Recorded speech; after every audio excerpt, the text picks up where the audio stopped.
রাখো, মদে মাতাল যুবক, নারীতে আসক্ত যুবক, মোবাইল আর অশ্লীল ছবি দেখা ছাড়া যার রাত কাটে না, দিন কাটে না, একটা সেজদাও যে সমস্ত ছেলেরা দাও না, মনে রাখো আমার আব্বা বাপ, তোমারে ছাড়াও ইসলাম বিজয় হবে, তোমারে ছাড়াও মাহাদি লড়বে, তোমারে ছাড়াও দাজ্জালের বিরুদ্ধে লড়বে, তোমারে ছাড়াও ঈসা নবীর যোদ্ধা বাহিনী লড়বে। কিন্তু হয়তো তুমি কামে লাগলা না, তুমি চলে গেলা জাহান্নামের পথে।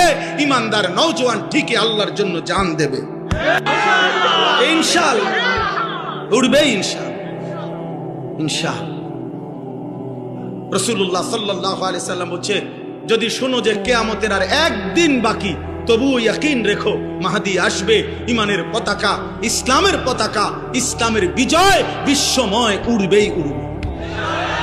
এটা হাদিস, এটা হাদিস। হয়তো তুমি কামে লাগবে না, তুমি কামে লাগবে না, তুমি বেরিয়ে চাইলে আর কি, তুমি নারী দেখে দেখে শেষ হয়ে গেল, তুমি অশ্লীল ছবি দেখে দেখে শেষ হয়ে গেল, তুমি চুল ঠিক করতে করতে হায়াত শেষ, তুমি মোবাইল টিপতে টিপতে হায়াত শেষ, আর কোনো কামে লাগলা না আর কি, এর দূর আর কি। কিন্তু মনে রেখো ভাব, এজন্য আজকে আমি অনুরোধ করছি, আমার ওই কথার থেকে আবারও ফিরে যাই। আমরা অভিভাবক যারা বলছিলাম, একজন পুরুষ, অতএব অভিভাবক হিসাবে আমার অধীনস্থ স্ত্রী, আমার ছেলে, আমার মেয়ে, আমার অধীনে যারা, তাদের ঈমান আমলের হেফাজত কার দায়িত্ব? অভিভাবক। কার দায়িত্ব বলেন না কেন? অভিভাবক।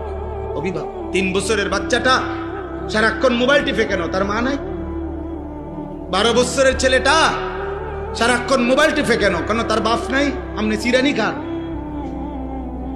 আপনি ঘাসনি কাটেন, কার জন্য আপনি রোজগার করেন? এত টাকা, এত ঘাম, এত পয়সা আপনি রোজগার করছেন ওর জন্য? কার জন্য বিল্ডিং করলেন? ও তো 1 ওয়াক্ত নামাজ পড়ে না, এই দুশ্মন আমনের জন্য কি উপকারে আসবে? কথা বলেন।